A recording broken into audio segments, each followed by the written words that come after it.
Hi, this is Joy. A lot of people who know me have asked, why don't you write a story about your life? And I figured my life is no different than anyone else's life, so I couldn't do it. It put me to sleep. So I put the first half of my life into a story, spoken word piece that I wanted to share to hopefully give that encouragement to someone else or be that guiding light to someone who feels as though they don't have them. I was born and raised in Brooklyn, New York, and no, all of our accents do not sound like the Italians on TV that you see. Just between you and me, that's not reality. Check it. Reality is not knowing where your next meal will come from or if your lights will be cut off. Reality is living in an apartment building on the 4th floor located just one flight below the urine-infested roof, which is proof of where the local crackheads, junkies, and thugs hung out aloof. You know it's bad when you become immune to the empty crack valves that lead to your apartment door like the yellow brick road all the way to apartment number 4. Reality is the fear of not knowing if today will be the day you'll be shot, stabbed, robbed, or raped. But let me elaborate. Reality is having a gun pointed in your face and told to give up your money, your earrings, and your brand new coat, while the other holds an ice cold knife to your throat. Now that's reality. That was my reality. Survival of the fittest. I'm the last child of 3. My siblings were way older than me and role models they were supposed to be. You see, my sister dropped out of school in the 12th grade. You can't put a band-aid on that kind of stupid. Dumbfounded, she says, well, I didn't have anything to wear. That is emphatically inconceivable, unbelievable that the clothes you wear takes precedence over the power and knowledge that you can bear. There is no brace, patch, gauze, the first aid kit that beholds a tourniquet that can cure that kind of stupid. My brother was 7 years older than me and he had mad love for me, but the only thing that he could spell was S-T-E-V-E. Although illiterate, he could speak and act just like you and me. My mom ran a household and held it down like she had a PhD in philosophy. Nah, that's just a dream. The 8th grade was her reality without the formality of the GED, SAT, GRE, MCAT, or the LSAT. And then there was my dad. My dad was the birth child of the streets, and the 4th grade was his fate. There's no debate. This discouraging and repetitive cycle vibrates and permeates in the gray matter in my mind and now my bloodline that says this is okay. But I'm concerned because they also say the fruit does not fall far from the tree. But that's not who I want to be. The odds are stacked against me, but I have a dream.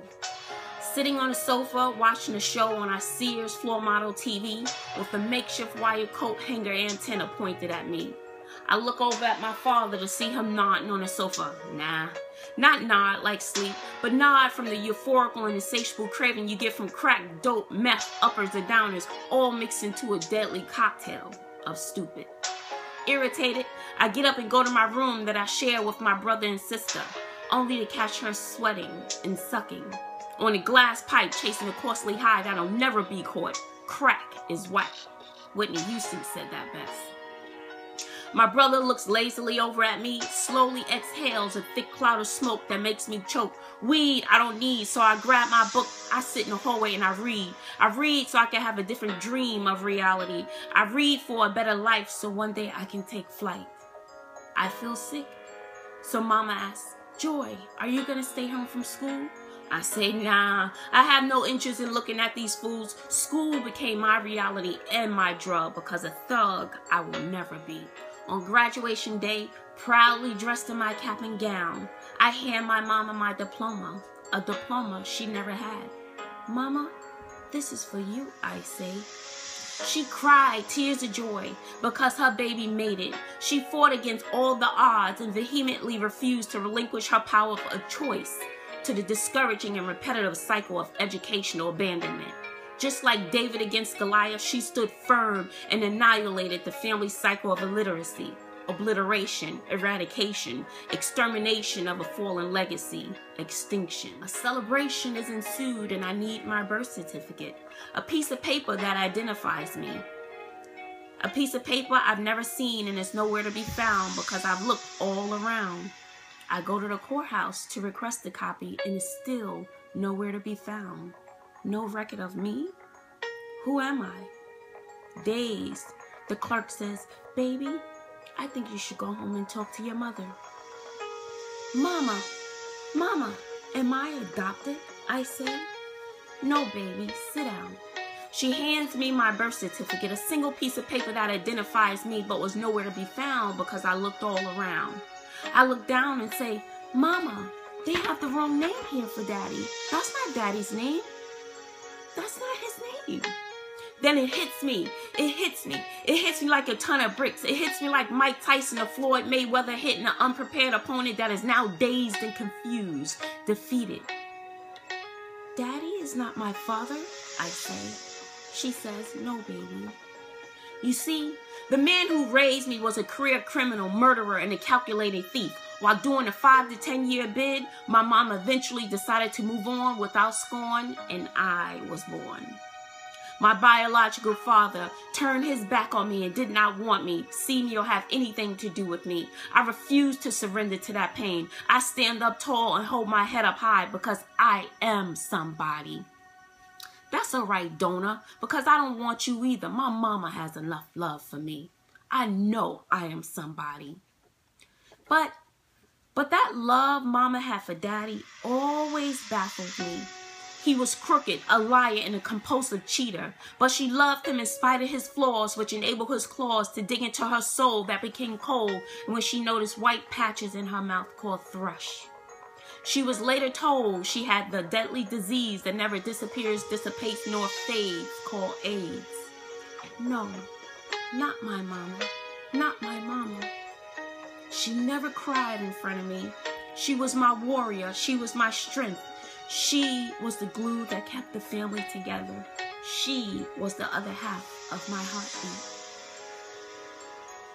Within 3 years, the disease stole her from me and the family that I once knew. One by one, she vanished. My father was gone, my sister was gone, and my brother was gone. Dust to dust, ashes to ashes.